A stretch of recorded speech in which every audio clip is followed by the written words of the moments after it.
stopping by. This is Free on Board, a podcast by Tridge. You're in the right place if you're looking to stay up to date with the latest food and agricultural news. Now, on to the updates.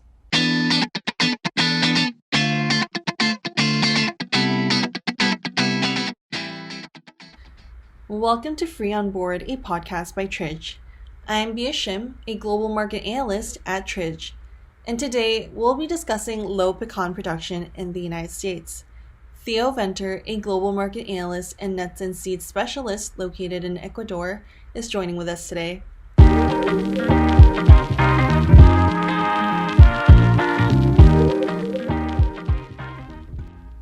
Well, Theo, we're now halfway through the pecan marketing year. What do the supply and demand look like? Well, so this year, first of all, the first crop estimate that came out was already 15% lower than last year. So last year was a record crop, the 2020-2021 season, of more than 300 million pounds. And then this year, the crop estimate that came out in October was about 260 million pounds. So that's about 15% lower than last year. Now, given that the crop is lower this year and, domestic demand of most nuts is increasing, and also exports, there's been a lot of demand for nuts also coming from overseas, so exports might increase a little bit. That means with the lower crop that, at the end of the season, we might be looking at some tight ending stocks. But the main thing that everyone's looking at the moment is the production side. So, like you said, we're halfway through the marketing year, and the crop is still coming in, the crop is still getting harvested. But it doesn't look that good if you take a look at pecan receipts. So, wow, there was a record crop last marketing year, and this year it isn't looking as great. The last and most recent pecan production report was in October. From my understanding, there is also usually one released in January. Why wasn't there one? Yeah, it's quite strange or quite difficult to estimate the crop, given that the last one was in October, which is almost 6 months ago. And like you said, usually there's one in January. So as far as I understand it, normally the American Pecan Council, they, in collaboration with the USDA, they bring out this report in January, which is quite an in-depth one that includes production, the area planted, yields, and so on and so forth. So there were some controversies in the market with Mexican pecans being sold as American pecans. And as far as I understand, the American Pecan Council lost like 2/3 of their funding. So that would be the reason why no report came out in January. Okay, so since the October report only gave estimates and the January report wasn't updated, you looked into pecan receipts instead to understand what the U.S. pecan market would look like. For those who don't know, receipts essentially are the pledge for producers to deliver agricultural products or to make payments subject to terms specified. Given this, receipts could be interpreted as crops delivered or crops to be delivered. So Theo, can you tell me what you extrapolated from these pecan receipts? Okay, so the American Pecan Council, they still release a monthly report which shows pecan receipts and also pecan shipments. So from these receipts, it's kind of possible to make an estimate of what the crop would be in the end. So given that the crop estimate came out in October was just when the harvest started. It is what it is. It's an estimate. So it will be difficult for these estimates to be perfectly accurate. Now, as pecans gets received and the deliveries gets reported by the American Pecan Council, it gives a better indication of what's happening with pecans coming off the fields and coming into storage. So if we look at it in that way, so far this season, about 90 million pounds have been received. We said the crop estimate is about 260 million pounds, so that means about 36% of the October crop estimate already came in. So 36%, that seems pretty low given we're already halfway through the harvest. And also when we compare it to previous seasons, up to the end of December, already 46% of the crop has been received. So if we're standing on 36%, it means that where's the rest of the pecans? Why isn't it coming in? Now, it could indicate basically two things. One is just that the crop is coming in slower than usual. But more likely, if it's so far below the normal, it could mean that actually there aren't that many pecans, that actually production is lower. This is, I think most people are looking at receipts at the moment because of the last official crop estimate being out of date. And then the next estimate is only coming out in May. So the best indication at the moment of the crop would be the receipts. And like I said, the receipts are pretty low compared to where they should be at this stage of the year. I see. So receipts indicate that we're only standing at 36%. Which is a pretty low number considering that we're already halfway through the harvest. What do you suspect to be the possible reasons for this? I mean, why is pecan production lower this year compared to the last? So if we go back to the 2021 season, it was a record crop. So, a really big crop. And most nuts are what we call alternate bearing. So we talked about it in our previous podcast, which means that one year you'll get a good crop and tree uses a lot of energy to produce these nuts. It uses a lot of energy to give you a good yield and a good crop. And at the same time, it's actually also preparing for the next season. So it kind of depletes a lot of the energy reserves that the nut has built up, that the tree has built up. So then in the next year, you get a lower crop. It's kind of manageable if the management practices are really good, fertilization, irrigation practices, and so on are good. You can kind of manage it so that the tree doesn't lose all the reserves and can actually give you quite a good crop in what would be an off year. Now, what happened in the US is a lot of these trees are really old, especially in Georgia. I read somewhere that some of these trees are 25 years old and so on. The older variety trees are much more susceptible to being alternate bearing. So if the weather and everything isn't perfect and the tree had a very good year the previous year, then that means this year would be a pretty bad year. So that's typically what happened this year.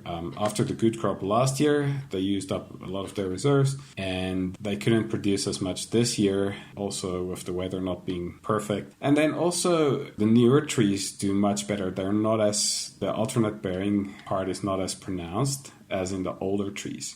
So the newer varieties were selected to, constantly give a good crop. So these trees are doing well, but the older trees, which are in Georgia, which is the largest growing state in the US, many of these trees are really old. So they're alternate bearing, and it would be what we would say it's an off year for the trees, along with the weather that didn't play along. They just didn't perform as well this year.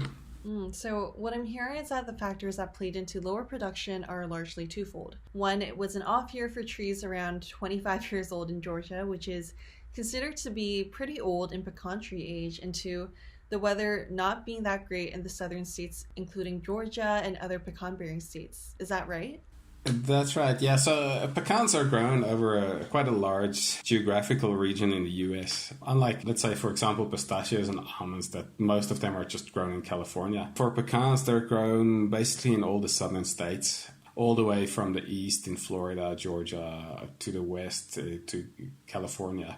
The area under pecans are much, much larger. So it's also more difficult to pinpoint exactly what's happening because the weather in one region could be different from another region. Also, like the dynamics in the market, the age of the trees and so on. As far as I know, the trees in Georgia are much older. I don't think all of them are 25 years old, but a lot of them are older trees. And the older varieties just don't perform as well in an off year as the younger varieties. Like I said, the geographical area under pecans makes it much more difficult. And I think that's also one of the reasons that the crop estimate or the deliveries might have some discrepancies. Got you. So variability in the geographic production area, age, all these factors created discrepancies and made it more difficult to make accurate predictions. And towards the end of your analysis, you also wrote about a possible drop in ending stocks. Can you tell us what ending stocks are and how much stock is usually preserved?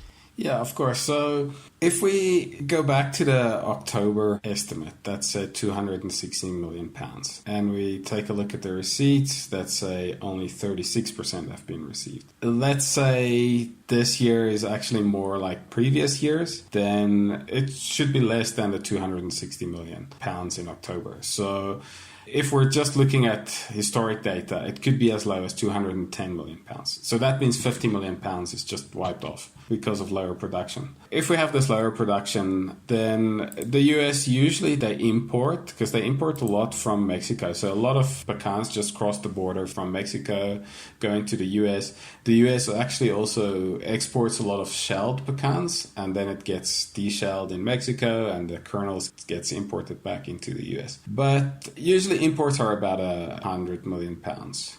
Now, Mexico also didn't have a fantastic year, so, they might not apply as much as the US would want. But the US have imported from many other countries like South Africa, Australia, Argentina, and so on. So the crop will be supplemented by some imports, and the imports could top 100 million pounds, maybe even more. But like I said, Mexico is also not looking great. Then exports have been increasing year on year, so exports could actually also increase this year despite the crop being lower. Now, the reason for that is a lot of these pecans get sold even before they get harvested. So that means traders already fix a contract to export these pecans and they get shipped out. Exports can't just drop because production drops. These pecans are already committed, so they will most likely still leave the US, and exports might just be a little bit more than last year.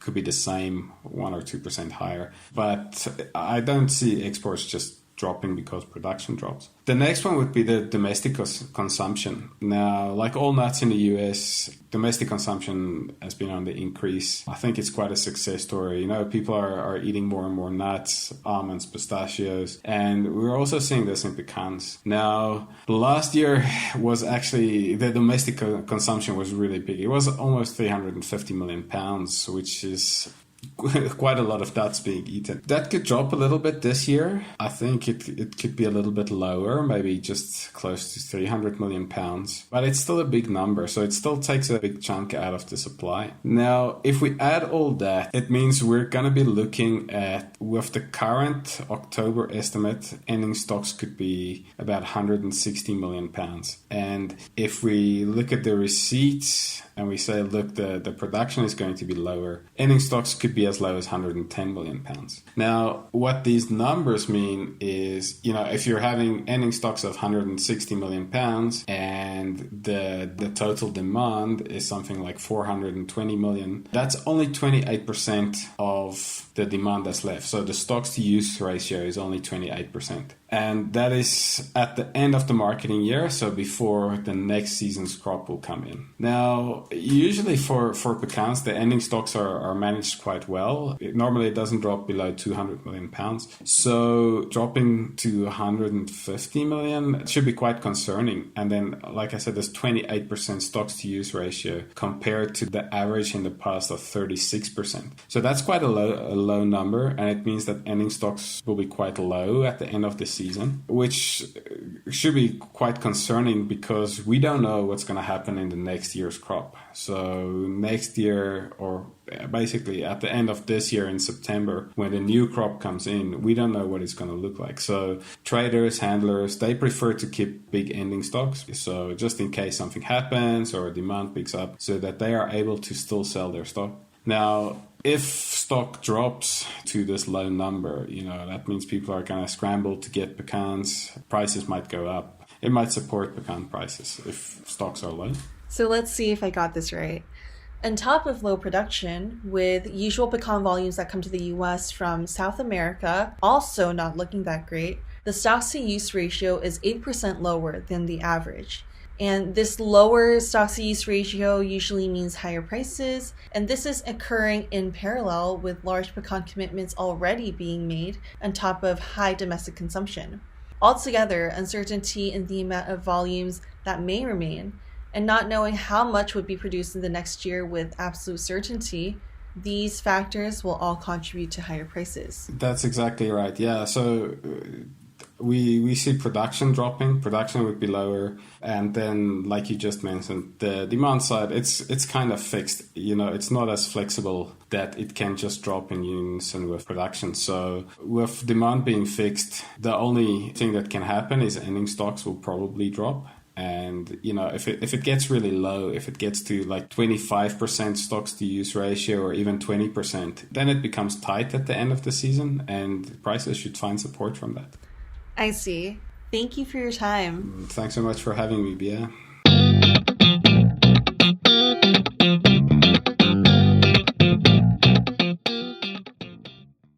If you enjoyed this episode, please leave a review, subscribe, and share our podcast. Check out tridge.com/intelligence-data for more price analyses and up-to-date insights into the food and agricultural industry.